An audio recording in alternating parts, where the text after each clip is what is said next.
Hello, ഏറ്റവും എളുപ്പത്തിലും രുചികരമായ രീതിയിലും ക്യാരറ്റ് ഹൽവ എങ്ങനെ ഉണ്ടാക്കാം എന്നുള്ളതാണ് ഇന്നത്തെ വീഡിയോ. വളരെ സിമ്പിളാണ് ഇത് ഉണ്ടാക്കാൻ വേണ്ടിയിട്ട്. അപ്പോൾ അതിന് വേണ്ടിയിട്ട് നമുക്ക് ആവശ്യമായിട്ടുള്ളത് ക്യാരറ്റാണ്.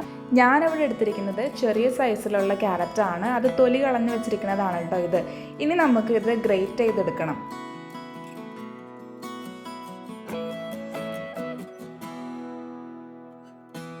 നമ്മളെടുത്ത ക്യാരറ്റ് ഗ്രേറ്റ് ചെയ്ത് വന്നപ്പോൾ ഇത്രയാണ് കിട്ടിയിരിക്കുന്നത്.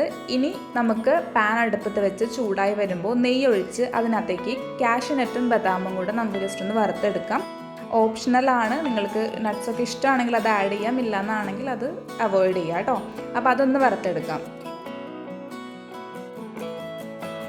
ഏകദേശം നമ്മുടെ കാഷ്യൂം ബദാമും റോസ്റ്റ് ചെയ്ത് എടുത്തിട്ടുണ്ട്. ഇനി നമുക്കത് വേറെ പാത്രത്തിലോട്ട് മാറ്റിയിട്ട് ആ സെയിം പാനിൽ തന്നെയാണ് നമ്മൾ ഹൽവ കുക്ക് ചെയ്യാൻ പോകുന്നത്. അപ്പോൾ ഗ്രേറ്റ് ചെയ്ത് വെച്ചിരിക്കുന്ന ക്യാരറ്റ് ആ പാനിലോട്ട് ഇട്ട് കൊടുത്ത് ഒന്ന് ഇളക്കി കൊടുക്കാം. കുറച്ച് നേരം ഇളക്കി കൊടുക്കാം. അതിനുശേഷം ഒരു പകുതി വേവൊക്കെ ആകുമ്പോഴേക്കും നമുക്ക് അതിനകത്തോട്ട് പഞ്ചസാര ആഡ് ചെയ്ത് കൊടുക്കണം. ഞാനിവിടെ 2 ടീസ്പൂൺ പഞ്ചസാരയാണ് ഇട്ട് കൊടുക്കുന്നത്. പഞ്ചസാര ഇട്ട് കൊടുത്തതിന് ശേഷം ജസ്റ്റ് ഒന്ന് ഇളക്കി കൊടുക്കാം.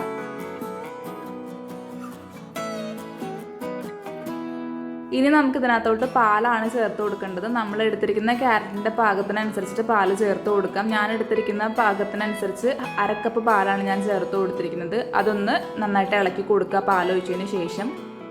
ഇതെല്ലാം ഹൈ ഫ്ലെയിമിൽ തന്നിട്ട് ചെയ്യാം കേട്ടോ, ലോ ഫ്ലെയിമിലാക്കണമെന്നൊന്നുമില്ല. പിന്നീട് ഞാൻ ചേർത്ത് കൊടുക്കുന്നത് 3 ഏലക്കായാണ്. പഞ്ചസാര കൂട്ടി ചേർത്തിട്ടാണ് ഞാൻ ഏലക്കായ ഫ്രഷായിട്ട് പൊടിച്ചെടുത്തത്, അതാണ് ചേർത്ത് കൊടുക്കുന്നത്. എന്നിട്ട് നല്ലപോലെ മിക്സ് ചെയ്ത് കൊടുക്കുക. നമ്മൾ ഒഴിച്ച പാല് വറ്റുന്ന വരെ നല്ലപോലെ മിക്സ് ചെയ്ത് കൊടുക്കുക. അടിയിൽ പിടിക്കാതെ ശ്രദ്ധിക്കുക.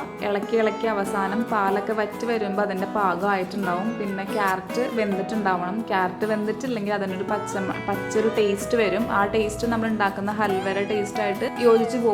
അപ്പോൾ വെന്തിട്ടുണ്ട് എന്നുള്ളതൊന്ന് മേക്ക് ഷുവർ ചെയ്യുക.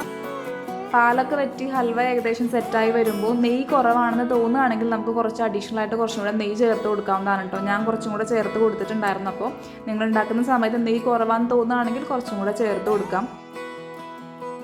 നമ്മുടെ ക്യാരറ്റ് ഹൽവ ഏകദേശം റെഡി ആയിട്ടുണ്ട്. ഇനി നമ്മൾ ഫൈനലായിട്ട് ചേർത്ത് കൊടുക്കാൻ പോകുന്നത് നമ്മൾ നേരത്തെ വറുത്ത് വെച്ചിട്ടുണ്ടായിരുന്ന കാഷ്യൂം ബദാമും ആണ്. അതും കൂടെ ചേർത്തിട്ട് നന്നായിട്ട് ഇളക്കി ഒന്ന് കൊടുക്കുക. ക്യാരറ്റ് ഹൽവ ഉണ്ടാക്കുന്നതിൻ്റെ ഫൈനൽ പാർട്ടാണിത്. ഈ മിക്സും കൂടെ കഴിഞ്ഞാൽ നമ്മുടെ ക്യാരറ്റ് ഹൽവ റെഡി ആയിട്ടുണ്ട്. ഇനി ഇത് നല്ലപോലെ മിക്സ് ചെയ്ത് ഇളക്കിയെടുത്തതിന് ശേഷം നമുക്ക് വേറൊരു പ്ലേറ്റിലോട്ട് സെർവ് ചെയ്യാവുന്നതാണ് കേട്ടോ. ഞാനിവിടെ ചൂടോടുകൂടി തന്നെയാണ് പ്ലേറ്റിലേക്ക് ഇത് സെർവ് ചെയ്തേക്കുന്നത്. അപ്പോൾ ജസ്റ്റ് നിങ്ങൾക്ക് എങ്ങനെയാണ് കംഫർട്ടബിൾ എന്ന് നോക്കിയിട്ട് ചൂടോടുകൂടിയോ ചൂട് ആറിയിട്ടോ നിങ്ങൾക്ക് കഴിക്കാവുന്നതാണ്. എൻ്റെ പേഴ്സണൽ ഒപ്പീനിയൻ പറയുകയാണെങ്കിൽ ചൂടാറിയിട്ട് കഴിക്കുന്നതായിരിക്കും കുറച്ചും കൂടെ ടേസ്റ്റ്. നമുക്ക് ഫ്രിഡ്ജിൽ വെച്ച് തണുപ്പിച്ച് കഴിക്കാം, അല്ലെങ്കിൽ റൂം ടെമ്പറേച്ചറിലാണെങ്കിലും വെച്ചിട്ടാണെങ്കിലും കഴിക്കാം. നല്ല ടേസ്റ്റിയാണ്, വളരെ സിമ്പിളാണ് ഉണ്ടാക്കാൻ. അപ്പോൾ എല്ലാവരും ഒന്ന് ട്രൈ ചെയ്ത് നോക്കുക. വീഡിയോ ഇഷ്ടപ്പെട്ടാൽ ലൈക്ക് ചെയ്യുക, ചാനൽ സബ്സ്ക്രൈബ് ചെയ്യുക, നിങ്ങളുടെ അഭിപ്രായങ്ങൾ എന്താണെന്നുള്ളത് കമൻറ്റിൽ പറയുക.